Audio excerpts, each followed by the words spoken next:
Rekaman SBU Ukraina menghabisi militer Rusia dengan bantuan drone kamikaze.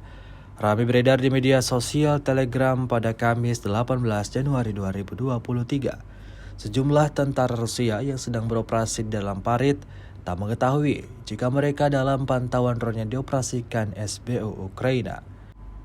Itu kenapa mereka sama sekali tak memiliki kesempatan untuk kabur atau sekedar berlindung hindari serangan pasukan Ukraina.